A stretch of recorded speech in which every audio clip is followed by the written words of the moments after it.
बाबा अब दिल कहीं ना लगता। तुम बिन ओ मेरे बाबा अब दिल कहीं ना लगता।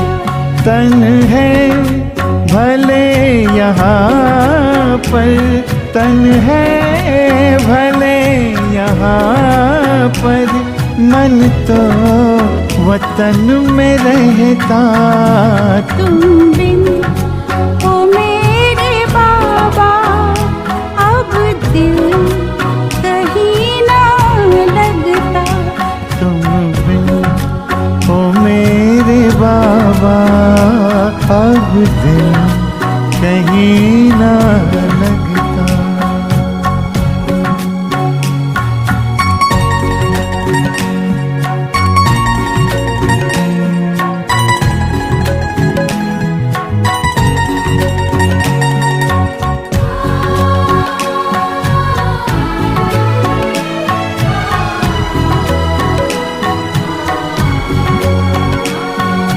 जलते हैं अंधेरों में आँखों के दो दिए, आँखों के दो दिए।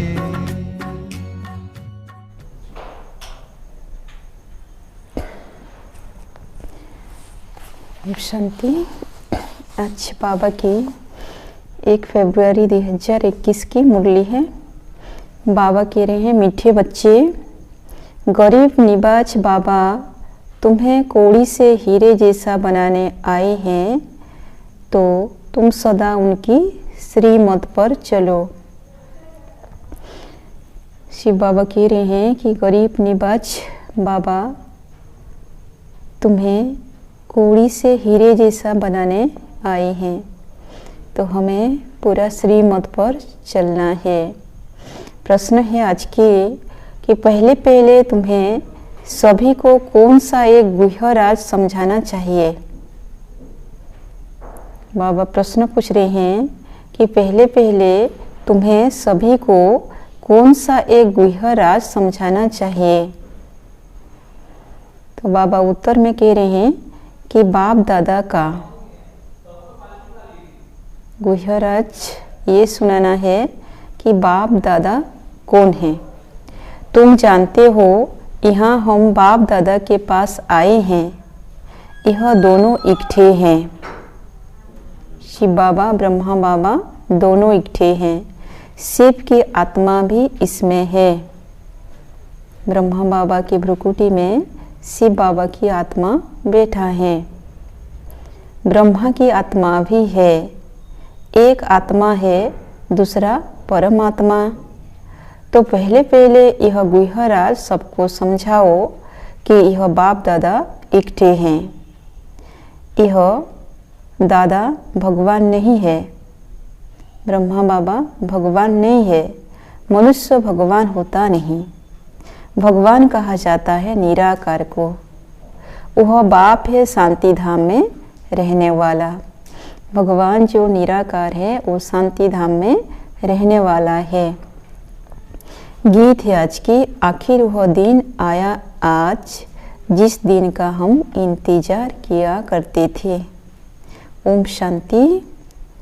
बाप दादा द्वारा अर्थात शिव बाबा ब्रह्मा दादा द्वारा समझाते हैं, यह पक्का कर लो, लौकिक संबंध में बाप अलग दादा अलग होता है। बाप से दादा का वर्षा मिलता है।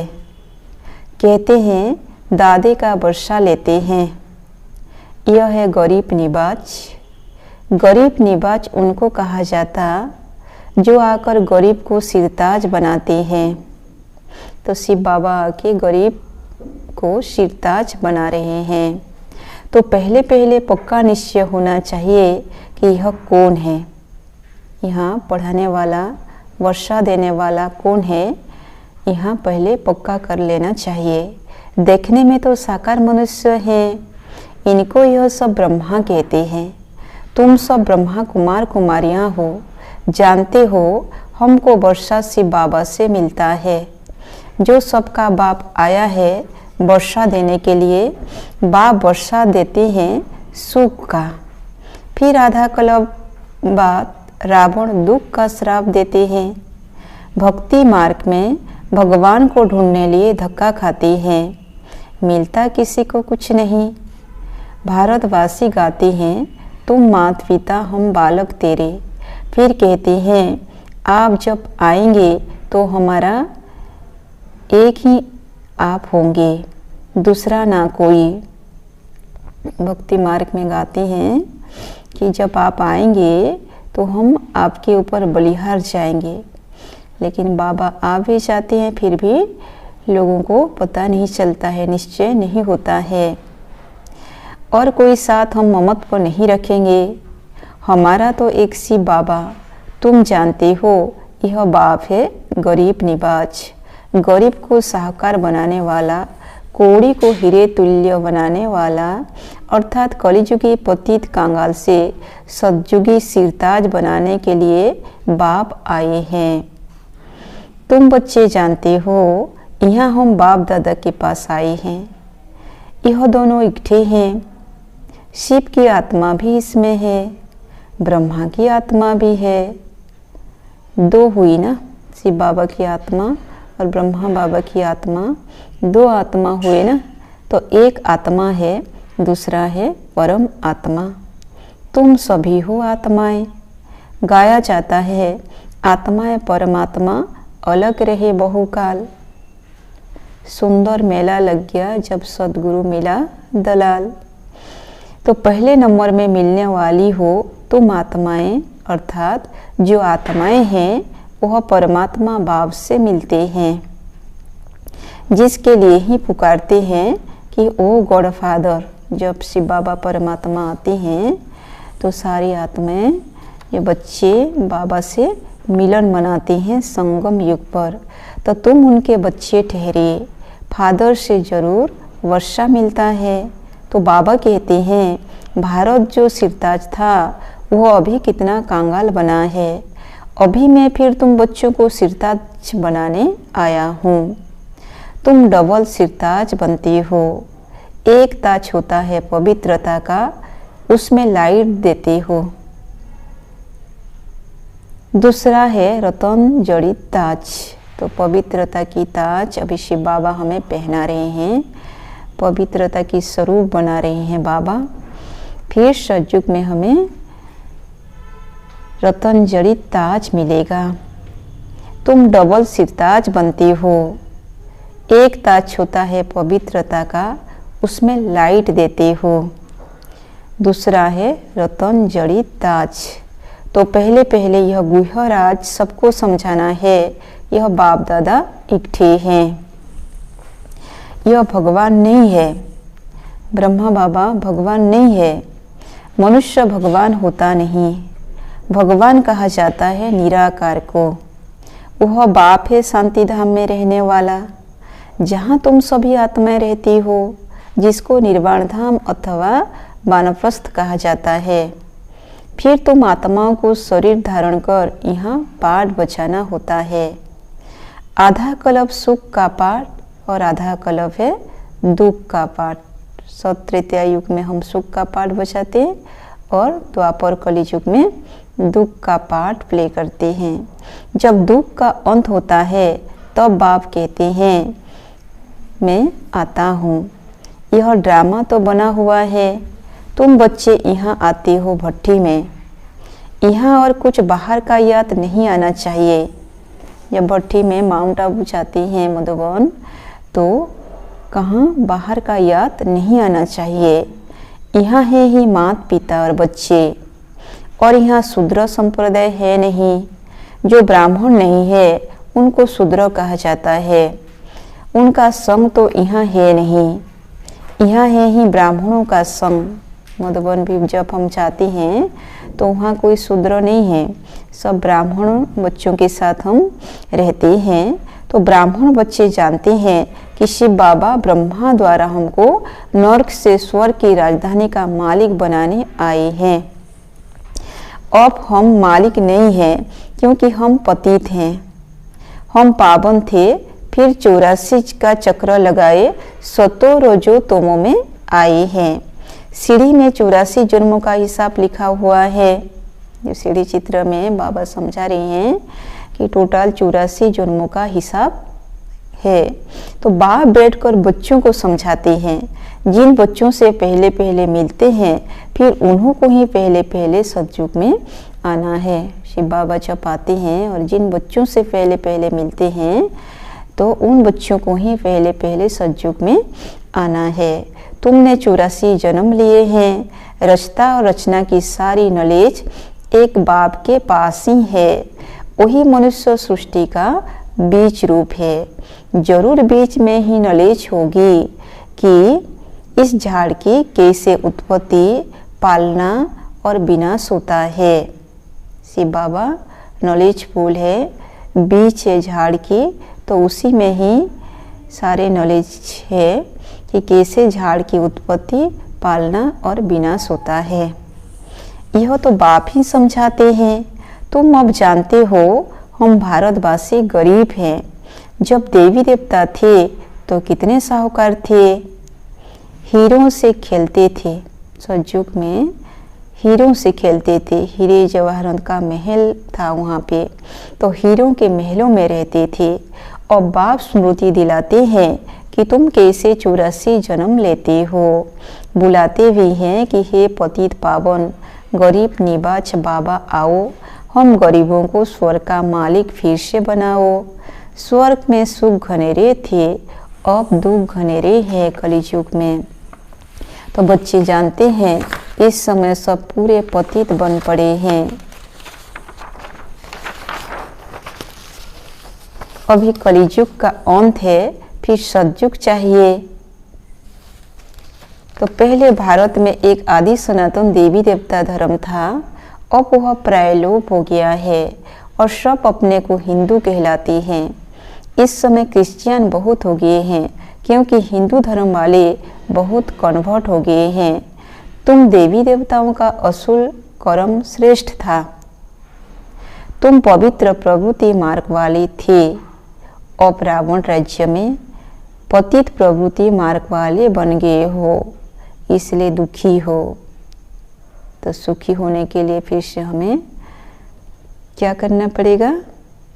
पवित्र प्रवृत्ति मार्ग में आना पड़ेगा। सतयुग को कहा जाता है शिवालय, शिव बाबा का स्थापन किया हुआ स्वर्ग। तो बाबा कहते हैं मैं आकर तुम बच्चों को शूद्र से ब्राह्मण बनाकर तुमको सूर्यवंशी चंद्रवंशी का स्थापना किया हुआ स्वर्ग में लेके जाता हूँ। तो बाबा कहते हैं मैं आकर तुम बच्चों को ही राजधानी देता हूँ। यह बाप दादा है, इनको भूलो मत। बाप दादा को कभी नहीं भूलना है, जिससे हमें वर्षा मिल रहा है। शिव बाबा ब्रह्मा द्वारा हमको स्वर्ग का लायक बना रहे हैं क्योंकि पतित आत्मा तो मुक्ति धाम में जा ना सके जब तक पावन ना बने। अभी बाप कहते हैं मैं आकर तुमको पावन बनने का रास्ता बताता हूँ। मैं तुमको पद्मा पद्मपति स्वर्ग का मालिक बनाकर गया था। बराबर तुमको स्मृति आई है कि हम स्वर्ग के मालिक थे। अभी सभी बच्चों को स्मृति आ गया है ना कि हम ही स्वर्ग के मालिक थे बोल के। तो उस समय हम बहुत थोड़े थे। अभी तो कितने ढेर मनुष्य हैं देखो। सतयुग में 9 लाख होते हैं। तो बाबा कहते हैं मैं आकर ब्रह्मा द्वारा स्वर्ग की स्थापना, शंकर द्वारा विनाश करा देता हूँ। तैयारी सब कर रहे हैं। कलब पहले मुआफिक, जैसे कलब पहले मुआफिक तैयारी हुआ था, ऐसे फिर से तैयारी चल रहा है विनाश होने के लिए। तो कितने बॉम्ब्स बनाते हैं देखो। 5000 वर्ष पहले भी यह महाभारत लड़ाई लगी थी, तो भगवान ने आकर राजयोग सिखाकर मनुष्यों को नर से नारायण बनाया था। तो जरूर कलियुगी पुरानी दुनिया का विनाश होना चाहिए ना। सारे भंवरों को आग लगेगी, सारी दुनिया विनाश होने वाला है, नहीं तो विनाश कैसे हो। आजकल बॉम्ब्स में आग भी भरते हैं। मूसलधार बरसात, अर्थक्वेक्स आदि सब होंगी तब तो विनाश होगा। पुरानी दुनिया का विनाश, नई दुनिया की स्थापना होती है। यह है संगम युग। रावण राज्य मुर्दाबाद, राम राज्य जिंदाबाद होता है। नई दुनिया में कृष्ण का राज्य था। लक्ष्मी नारायण के बदले कृष्ण का नाम ले लेते हैं, क्योंकि कृष्ण है सुंदर, सबसे प्यारा बच्चा। मनुष्यों को तो पता नहीं है ना। कृष्ण अलग राजधानी का, राधे अलग राजधानी की थी। भारत सिरताज था, अभी तो कांगाल है। फिर बाप आकर सिरताज बनाते हैं और बाप कहते हैं पवित्र बनो और माँ में कम याद करो तो तुम सत्व प्रधान बन जाएंगे। फिर जो सर्विस कर आप समान औरों को बनाएंगे वह उच्च पद पाएंगे। बाबा कह रहे हैं कि सर्विस में जो तत्पर रहेंगे, औरों को आप समान बनाएंगे, वही उच्च पद पाएंगे, डबल सिरताज बनेंगे। सतयुग में राजा रानी और प्रजा सब पवित्र रहते हैं। अभी तो है ही प्रजा का, प्रजा पर राज्य, दोनों ताज नहीं है। ना अभी पवित्रता की ताज है, ना रतन जड़ित ताज है। बाप कहते हैं जब ऐसी हालत होती है तब मैं आता हूँ। जब बच्चे पूरा कांगाल बन जाते हैं तब बाबा को आना होता है। अभी मैं तुम बच्चों को राजयोग सिखा रहा हूँ। मैं ही पतित पावन हूँ। अब तुम मुझे याद करो तो तुम्हारी आत्मा से खाद निकल जाएगा, फिर श्रोतो प्रधान बन जाएंगे। अभी श्याम से सुंदर बनना है। सोने में खाद पड़ने से काला हो जाता है, तो अब खाद को निकालना है ना। बेहद का बाप कहते हैं तुम काम चिता पर बैठ काले बन गए हो, अब ज्ञान चिता पर बैठो और सबसे ममत्व मिटा दो। तुम आशिक हो मुझ एक मासूक के, तो भगत सब भगवान को याद करते हैं। इसलिए सतयुग त्रेता में भक्ति तो होती नहीं, वहाँ तो है ज्ञान की प्रलभ। तो बाबा आकर ज्ञान से रात को दिन बनाते हैं। ऐसे नहीं कि शास्त्र पढ़ने से दिन हो जाएगा, वह है भक्ति की सामग्री। ज्ञान सागर पतित पावन एक ही बाप है। वह आकर सृष्टि चक्र का ज्ञान बच्चों को समझाते हैं और योग सिखाते हैं। ईश्वर के साथ योग लगाने वाले योगेश्वर और फिर बनते हैं राज राजेश्वर। जो ईश्वर के साथ योग लगाते हैं वो होंगे योग योगेश्वर और फिर बन जाते हैं राज राजेश्वर और राज राजेश्वरी। तुम ईश्वर द्वारा राजाओं का राजा बनते हो। स्वयं ईश्वर आए हैं हमें राजाओं का राजा बनाने। जो पावन राजाएं थे फिर वही पतित बनते हैं। आपे ही पूज्य फिर आपे ही पुजारी बन जाते। तो अब जितना हो सके याद की यात्रा में रहना है। जैसे आशिक मासूक को याद करते हैं ना, वैसे शिव बाबा को भी हमें याद करना है। तो जैसे कन्या की सगाई होने से फिर एक दो को याद करते रहते हैं। अभी यह जो मासूक है उनके तो बहुत आशिक हैं भक्ति मार्ग में, शिव बाबा की कितना भक्ति मार्ग में याद करते हैं, तो हमें भी बाबा को कितना प्यार से याद करना है। सब दुख में बाप को याद करते हैं कि हे भगवान दुख हरो सुख दो। इसीलिए बाबा का नाम दुख हरता सुख करता है, क्योंकि बाबा दुख हरण करते हैं और सुख देते हैं। यहाँ तो ना शांति है ना सुख है कलिजुगी दुनिया में। सतयुग में तो दोनों है, शांति सुख दोनों है। अभी तुम जानते हो हम आत्माएं कैसे 84 का पाठ बचाते हैं। ब्राह्मण देवता क्षत्रिय वैश्य शूद्र बनते हैं। 84 की सीढ़ी बुद्धि में है ना। अब जितना हो सके बाबा को याद करना है तो पाप कट जाएगा। कर्म करते हुए भी बुद्धि में बाप की याद रहे। बाबा से हम स्वर्ग का वर्षा ले रहे हैं, माना कर्म योगी बन के कर्म करना है। बाप और वर्षे को याद करना है। याद से ही पाप कटते जाएंगे। जितना याद करेंगे तो पवित्रता की लाइट आती जाएगी, खाद निकलती जाएगी। बच्चों को जितना हो सके टाइम निकालकर याद का उपाय करना चाहिए। कैसे हम टाइम निकालेंगे और याद में रहेंगे, इसलिए अटेंशन देना पड़ेगा। सवेरे सवेरे टाइम तो अच्छा मिलता है ना, यह पुरुषार्थ करना है। भले गृहस्थ व्यवहार में रहो, बच्चों की संभाल आदि करो, परंतु यह अंतिम जन्म पवित्र बनो। भगवान की महावाक्य है कि भले घर गृहस्थ में रहना है, लेकिन ये अंतिम जन्म में एकदम प्योर बनना है, पवित्र बनना है। काम चिता पर नहीं चढ़ो, अभी तुम ज्ञान चिता पर बैठे हो। यह पढ़ाई बहुत ऊंची है, इसमें सोने का बर्तन चाहिए, तो हमारे बुद्धि भी एकदम नीट एंड क्लीन होगा, तो बाबा की ज्ञान रतन उसमें ठहरेगा। तुम बाप को याद करने से सोने का बर्तन बनते हो, याद भूलने से फिर लोहे का बर्तन बन जाते हो। तो बाबा को याद करने से स्वर्ग के मालिक बनेंगे। यह तो बहुत सहज है ना। इसमें पवित्रता मुख्य है। याद से ही पवित्र बनेंगे और सृष्टि चक्र को याद करने से स्वर्ग का मालिक बनेंगे। तुम्हें घर बार तो नहीं छोड़ना है ना, गृहस्थ व्यवहार में भी रहना है। तो बाबा कहते हैं 63 जन्म तो तुम पतित दुनिया में रहे हो। द्वापर कलियुग में 63 जन्म हम पतित दुनिया में थे।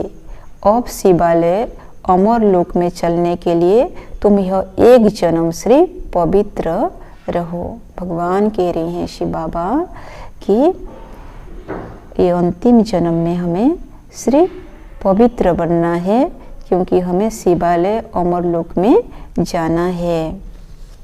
तो बहुत कमाई हो जाएगी।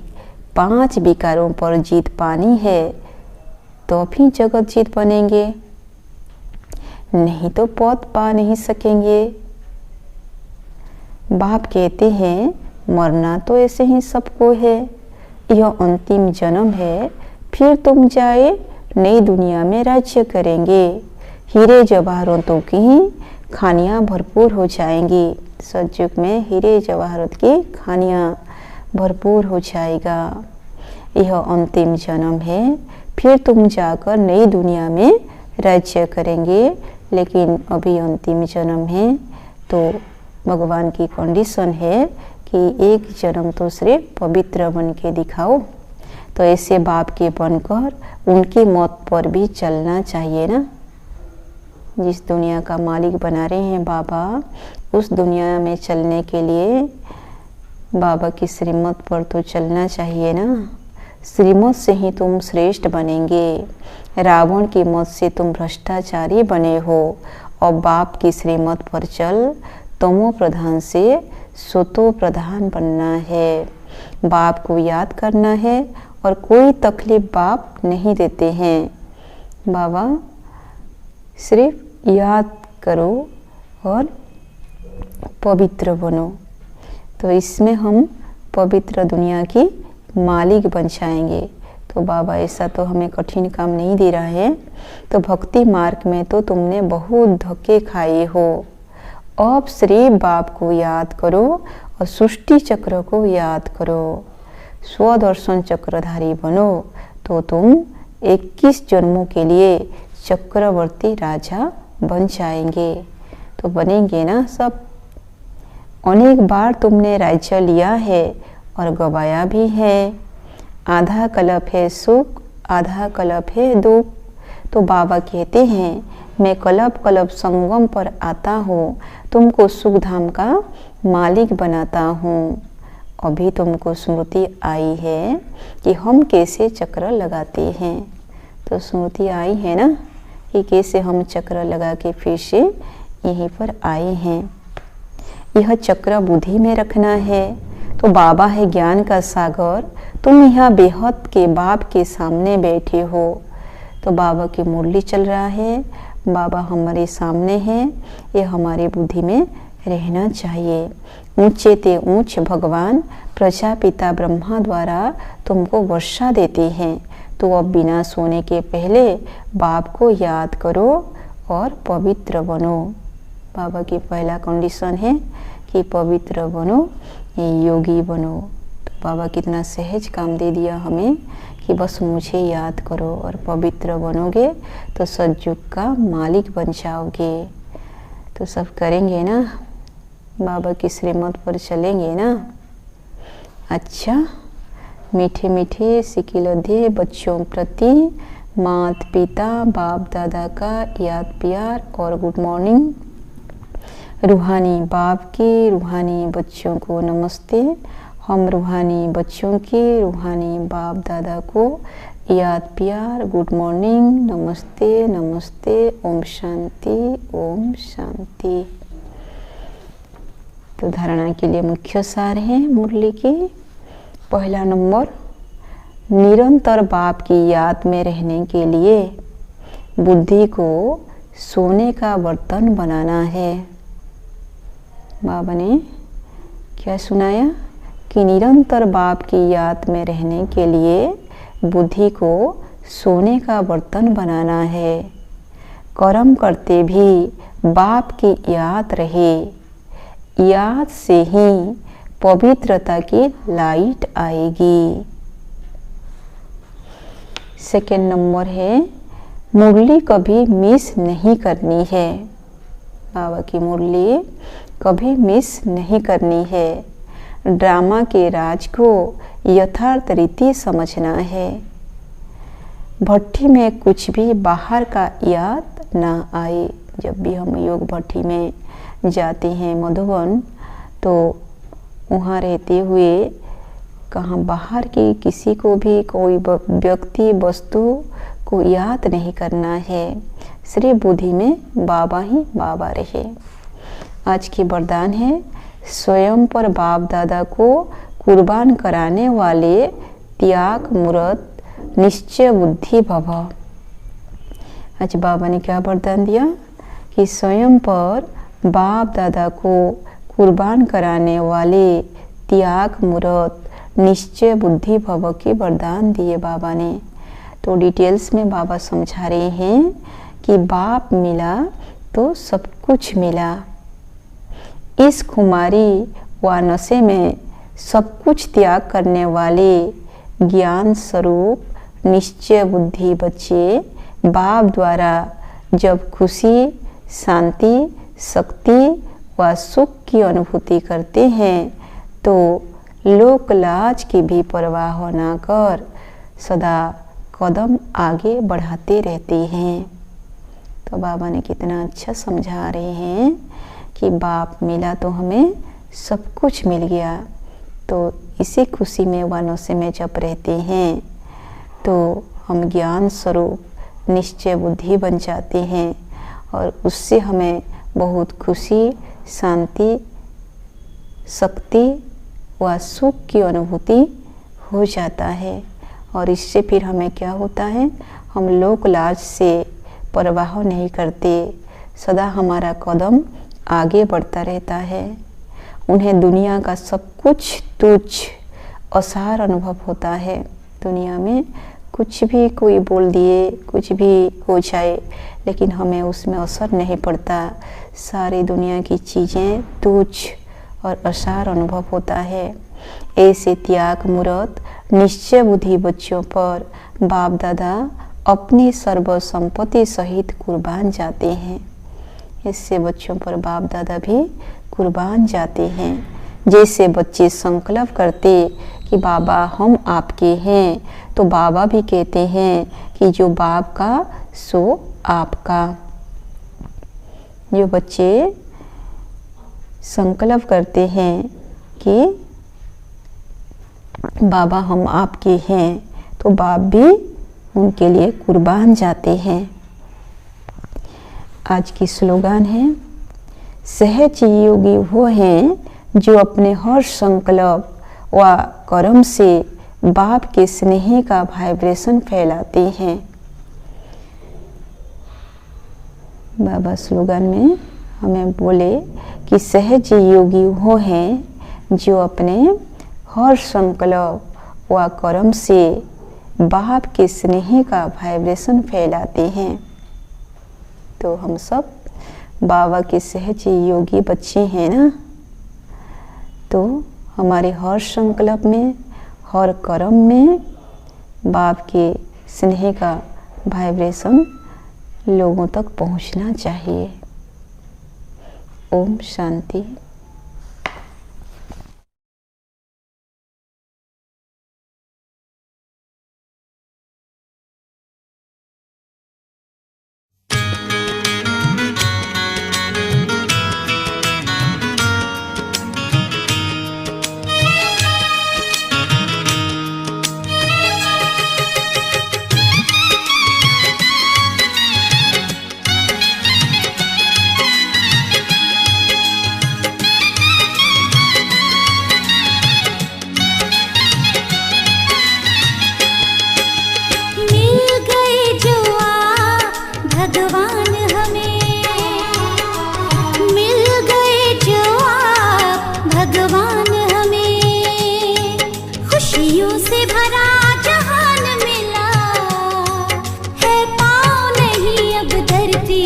उड़ने को खुला आसमान मिला।